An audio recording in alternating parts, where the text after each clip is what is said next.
So hello to everybody. I hope you're fine. My name is Daniel Pisac. I am from the CATIA in the CATIA organization, and I will take 40 minutes, 45 minutes of your time regarding this very, very interesting topic, which is around lightweight product design. So today, in fact, there are various solutions which are used or can be used to design a lightweight product. For sure, the obvious one is to use a different and lighter material, for example, such as composite. But you can also change the specification of the product. You can use different manufacturing process. And the topic of the day is that you can also design for lightweight. And I will introduce to you a solution in 3D Experience CATIA called function-driven generative design. So for us, function-driven generative design is really a paradigm shift in the design. We no longer talk about CAD standing for computer-aided design, but we really talk about CAD standing for cognitive augmented design. What does it mean? It means that the science, today finite element analysis, tomorrow artificial intelligence, augments the capacity of human beings to create innovative design. So in fact, rather than starting like you are traditionally starting your design from a sketch, extruding the sketch, adding fillet, adding pockets, adding holes, if the part is molded, adding draft, you start from the allocated space for the product to be designed in. You start from specification, for example, loads, boundary condition, and the system generates concepts. Okay, it's why we call it generative approach. So the science helps you to get some concept from just the definition of your key performance indicators, your specification, and your design space. And then, depending on the manufacturing process you selected to actually produce the part, you are helped by some wizard to reconstruct a model taking into account the manufacturing constraints. Obviously, when you are doing additive, when you are using additive manufacturing to produce your part, you have less constraints. You still have constraints for sure, but you have less constraints than if the part is molded. Let's have a look. Typically, when you start a design of a new product, you really have to ask yourself, what are my priorities? What are my objectives? Do I want to reduce the weight of the part? Do I want to maximize its stiffness, its durability, the cost, which is usually depending on material, engineering time, and manufacturing cost, the material itself? If you are doing the part which is on the right side, popping up on the screen, for tomorrow, there is no other way, and it's a metallic part, there is no other way than additive manufacturing. If now you want to produce 1,000 of those parts, probably milling will be a good manufacturing process from a cost point of view and delay point of view. Obviously, if you have to produce 1 million of those parts, you will probably use a tooling and cast, forge, or inject molding this type of part. So you will need a tooling. So it's really important to ask yourself again and to define the objective of your product. So in our function-driven generative design, there is mainly 3 approaches. The first one is to replace what you are doing today by this new approach. And we'll really focus on this one. Probably next time I will talk about the 2 other ways of using our function-driven generative design. But the second way is also to reuse an existing design and optimize this existing design by using the generative approach. And the third way is also, for example, to start from an assembly, maybe made of 20 parts, 50 parts, and try to optimize this assembly by minimizing the number of parts. And of course, if you are using additive manufacturing, you might turn this product made of 50 parts into 1 part only, depending, of course, on the use case. So today, I will just talk about the first one. So I have my design space, I have my KPI, and I will show you how 3D Experience CATIA performs this task. So the goal of the video that I will show you is to re-optimize or redesign or start from scratch a new part, which is in fact the legacy part is the one shown on the left side. And I will show you how we go from the design space created from the legacy part to a millable part in a 3-axis machine or an additive manufacture part. Of course, the shapes are more bionic. When you look at the buy-to-fly ratio, it's a very well-known word in the aerospace. It means how much material do I buy to get the final part. If I take my legacy data, it is milled from a stock, and the stock might be 5 kilo and or whatever. And the buy-to-fly ratio is just the ratio between the weight of the amount of material you needed to produce the part and the final weight of the part. Obviously, the part on the left has a buy-to-fly ratio, which is much bigger than additive manufacturing, because in additive manufacturing, you only need the material which does correspond to the volume of the part plus the volume of the supports if you have some supports on the additive manufacturing machine. On the right side, the buy-to-fly ratio is even bigger, but it's not important because, sorry, in the center of the screen, because in fact, the weight has been decreased. And here, the objective was to decrease the weight. Okay, so let's have a look.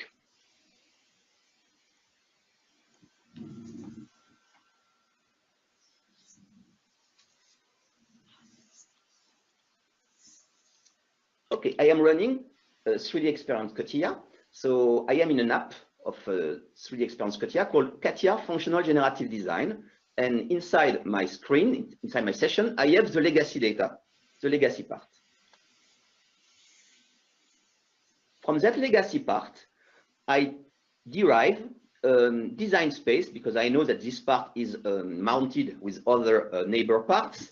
It has this possibility in space, and I will, from this design space, start to design my specification very easily. By one click, the system recognizes all the cylinders, the holes, and I will use those holes and add a material around them to protect them, because I want to protect this area because they are the mechanical interfaces with the rest of the assembly. Let's put an offset of 3 millimeters around them. And now in a wizard, so-called exploration assistant, oops, sorry, I have multiple steps to perform. When the step is performed, I can, the traffic light turn green. It means that everything is fine. And as you can see, it's really a science-based.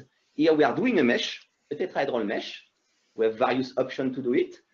Remember that this tool is for mechanical designer. Okay, it's a very, very simple, intuitive tool to use. I now define my loads. Let's define a remote force at the center of gravity of those 4 holes of a given magnitude along a given direction. I will add another force with a different direction. And from those 2 forces, I will create my load cases. As you can see, we have a load case manager where you can easily define what are the force to take into account for a given load case and combine them very easily. Once the loads are defined, I will define my boundary condition. Here, I'm using a virtual bolt type of connection. For the virtual bolt, I just have to also add axial stiffness and shear stiffness on top of the diameter of the head and the diameter of the nuts. The system is smart enough. He found out that there are some other similar circles on my model. Ooh, I have some display issue. Hopefully it will be better. Yep. And it can replicate the virtual bolt definition. Now, very important, I have to define my target. In my scenario, I would like to maximize the stiffness and reduce, for example, the volume of this design space by 85%. I could have asked for a minimized mass target. I could have asked for a maximized frequencies target. So let's go for this maximized stiffness. And I can also add constraints, displacement constraints, stress constraints, and so on. But also I can constrain the shape. Typically, in this particular case, even if the loads are not symmetrical, I would like to get a symmetrical result. I select my symmetry plane in my CATIA session, and that's it. And for now, I have defined everything. I have my design space, I have my boundary condition, I have my loads, I have my manufacturing constraints or shape constraints. I have everything defined. Of course, the system knows the material which is used for the part, aluminum, stainless steel, titanium, and it will take into account its properties. So now I compute. What does it mean? I can compute it on my laptop. I can have a dedicated computing server where I will launch the job. Here it is done on my laptop. It takes 15 minutes to compute. And once the computation is done, during these 15 minutes, even less, 12 minutes, as you saw, the system does not block your CATIA session. You can continue to work on. And this is the result. It's a good convergence of the optimization. And I look at the result. Okay, this is a proposal of a concept. Okay, what you see here in green is the boundary, which is what is considered void versus what is considered as plain material. I can work or play with the cursor to change this boundary, to make it thicker or thinner. Let's keep it as 50. And in a couple of seconds, CATIA creates an exact VREP solid from the result of the optimization. You still have feature holes and feature planes and canonical surfaces, but all the bionic shape, we have warped, we have morph, subdivision surface, which is curvature continuous. And this is an exact solid, so I can mill it, I can make a drawing, I can add fillet, I can compute any type of analysis. Why not additive manufacture? As I change my design, from the design space, the system proposed to me a concept with this shape. I have to validate that everything's fine. Just one click to validate. Boundary condition loads have been kept. We just need, of course, to remesh the result, and then we can display the result of the simulation to double check that everything's fine. In CATIA Functional Generative Design, we have our solver called Abacus, and it is completely integrated into CATIA. And we have, for this particular optimization, an engine called Tosca, which is also embedded into CATIA. Now, I will just create an alternative variant. Very easily, I just copy-paste my simulation object and we change some parameters. Here, a very simple change. I will add the manufacturing constraints, and I would like this part to be casted, and I select the molding direction, the pulling direction, and I will ask the system to compute a concept with no undercut along the pulling direction. Same idea, compute the shape. Let's have a look at the result. Completely different. You saw I only changed one parameter, but the result is completely different. Once the shape is automatically reconstructed as a CAD model, I can validate.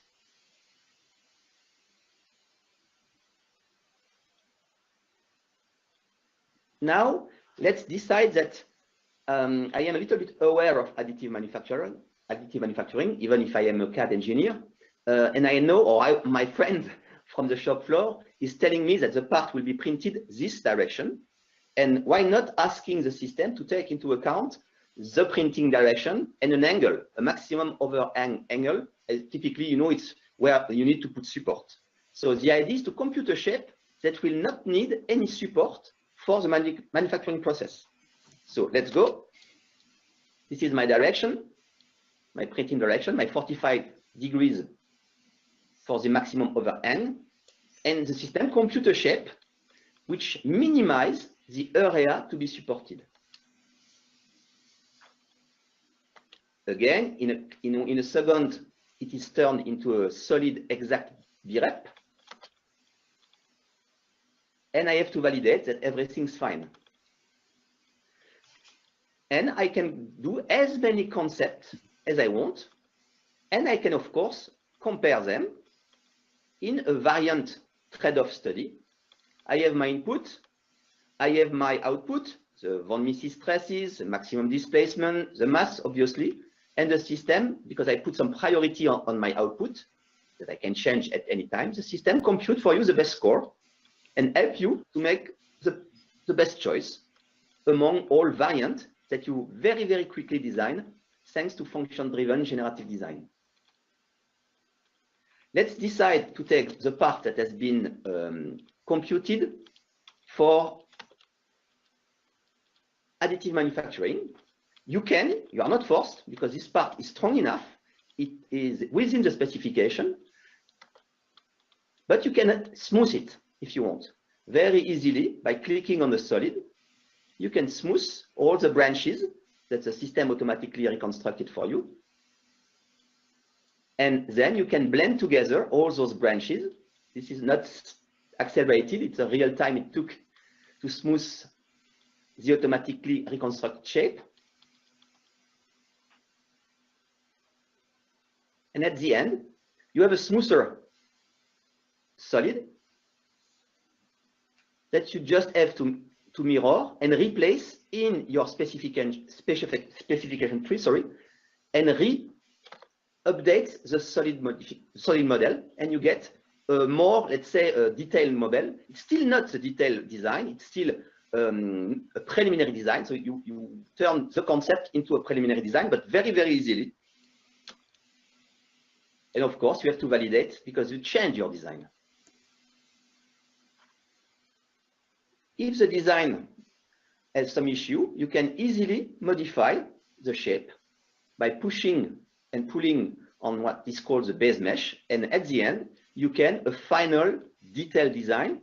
Remember that you are in CATIA and in functional generative design. Not only you have this application to optimize your design, but also the complete set of commands from the solid modeler and the surface modeler of CATIA. So you can easily go from concept to preliminary to detailed design. Obviously, at the end, you can make a final validation. Here, as I am working for an additive manufacturing process, inside functional generative design, I have a special diagnostic called overhang analysis. Even if the part was optimized to minimize overhang, you might still have overhang. So just have a look. All those yellow areas probably will need support. Okay. So let's modify the design to reduce the amount of support. Here, by just changing this by a cross member, I know that this part will be self-supported. If I do the analysis again, you see very, very few areas are colored in yellow, and they are so small that I know that I will be able to print the part without any support in an additive manufacturing machine. So as you can see, inside the tool, you have design for additive manufacturing checks that help the designer to reduce the cost of finishing the part after it has been printed.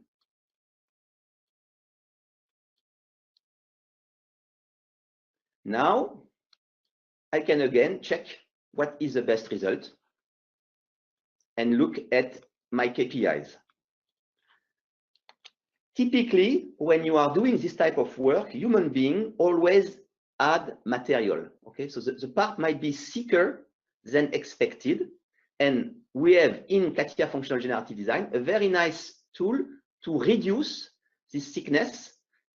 What does it? How does it work? CATIA, when you drop your lines to smooth the model, automatically create parametric circle that you can see here in the violet. Of course, you can change manually the radius of each circle, and the shape will be morphed accordingly. But the idea is to be much more efficient. You define what are the circles which should be optimized. Let's click on those 4 circles. You define also constraints. For example, I will ask to have a given, not to go over a given von Mises stresses and not to go over a given displacement. And then inside functional generative design, I can run a parametric sizing optimization. And more than that, I can parametrically optimize a freeform shape I just type in the lower bound and the upper bound of my constraints, and I run this optimization. And at the end of the optimization, I get a new shape with thinner branches, at least for the branch which was controlled by the 4 circles.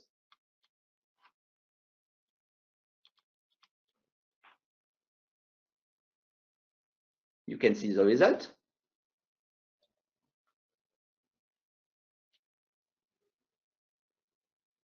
And here I have a further optimized design that I have to validate because, again, I changed it.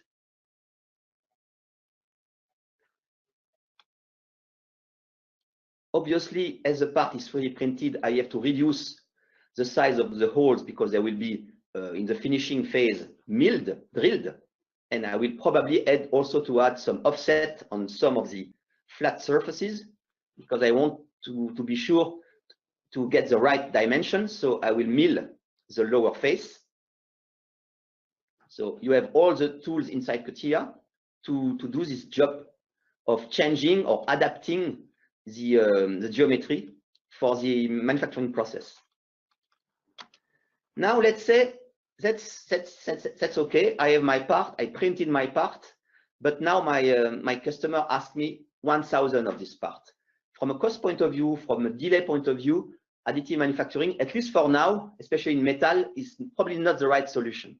So let's take the automatically reconstructed surface, and I will show you how you can, in a similar way that I used for additive manufacturing, reconstruct a CAD model which take into account 3-axis milling constraints. Let's go.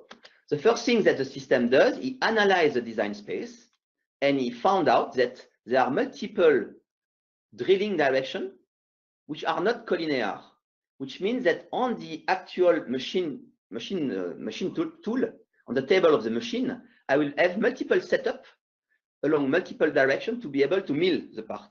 So this is what has been computed by the system, all the milling direction, all the setup. And now setup per setup, he also computes the bounding box of the part, which will be the stock that you are starting from when you are milling the part.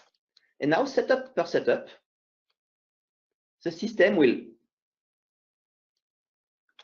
compute a silhouette, which will be a sketch along the direction. What you see here is that I also can change the tool value. Okay, I can type in the value of the diameter of the cutter that I will use in my milling machine. You will see why it is important. This is the silhouette that has been computed.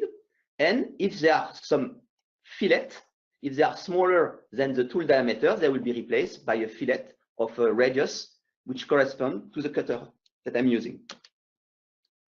Now the system automatically extrude, but as you can see, you can change and you can play with the accuracy of the silhouette. Maybe here you want to go from a medium accuracy to a more accurate or more rough accuracy. Because, for example, you will replace this at the end anyway by a hole or a square or whatever. And once this is done, the system create an extrude, perform a Boolean operation. Then you have to do the exact same operation for the 2 other setup direction on the machine table.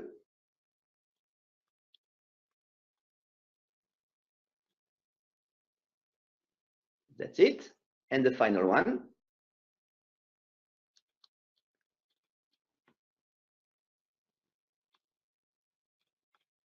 In less than 2 minutes, I get a fully parametric solid.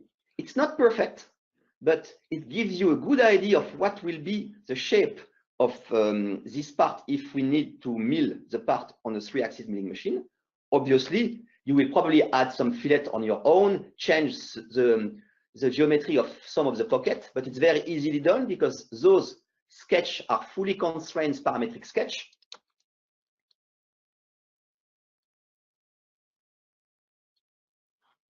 And at the end, very quickly, instead of a couple of days, you just need a couple of hours to finish a completely fully parametric solid that will be milled. And you can even give information to your shop floor operator because he already has the different setup you need to perform to actually mill the part. Obviously, you can validate that the design is fine, and you can even use the parametric sizing optimization. So in the same way I used on the bionic shape, but here all the features of the part are parametric, so you can really optimize whatever you want, the size of the pocket, the thickness of a branch, stuff like that. And what I can do at the very, very end is compare my various solutions, the actual legacy data on the right side, the milling part, the millable part in the middle, and the 3D printing part on the left side, and check which one will probably take less time to be manufactured, and of course, be cheaper with my trade-off study. What you saw quickly, to be honest, at the part level can be run in a similar way at an assembly level.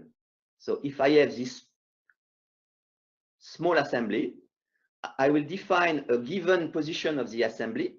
So I run an optimization on a static analysis, and the system, CATIA, will perform the optimization for all the parts within the assembly in the exact same way. You define the load, you define the boundary condition, the material of the part, of each part, the size of the mesh, and the system find for you or generate for you multiple concepts that you can and you can study multiple alternatives, and thanks to the trade-off study, find the best compromise. So it's exactly the same process that I show you on the part. My loads, my load cases, my target, and I can have multiple targets for every single part within the assembly, and then compare, for example, what could be done if the part is additive manufactured or milled. And validate thanks to the finite element analysis Abacus solver, which is embedded inside my CATIA. Here we go. So as you can see, the workflow is a very new, innovative workflow. You start from the design space, you define the functional specification, CATIA generate a concept, automatically convert the concept into a solid. You can validate, you can run multiple concept generation, you can compare them, and then depending on the manufacturing process that you select, you can do the detailed design. You are helped with Wizard. You can even furthermore optimize your 3D printing design or 3-axis milling design by running a parametric sizing optimization. And of course, at the end, perform the final validation. What are unique in our solution is typically the creation of the exact solid. We are not working on hybrid polygonal exact representation. It's exact representation only. This trade-off study, which help a lot to find out the best solution. Those wizards to help you to design quickly for 3-axis milling or for additive manufacture. And the parametric optimization. An example of this tool used by one of our customers, NAIA, in the United States. It's an aerospace research center. This is a gimbal. They took all the candidate parts to be optimized, all the green one. And for all of them, they exactly run the same process, define the boundary condition, define the loads, and they were able to reduce the weight of this small gimbal, which is inside a drone, by 15%. If you are interested by additive manufacturing, what I showed you in function-driven generative design is part of a global solution marketed by Dassault Systèmes for additive manufacturing. It is digitally connected, and science-based. We provide a marketplace for you to be able to print directly from CATIA your part, but also to engineer new material for additive manufacturing, to directly on the CATIA Solid design, prepare, sorry, the additive manufacturing process and simulate it. And of course, if you have multiple machines inside your shop floor, manage the execution of your production. But this probably will be for next time. So the takeaway, the design revolution has really started. Don't miss it.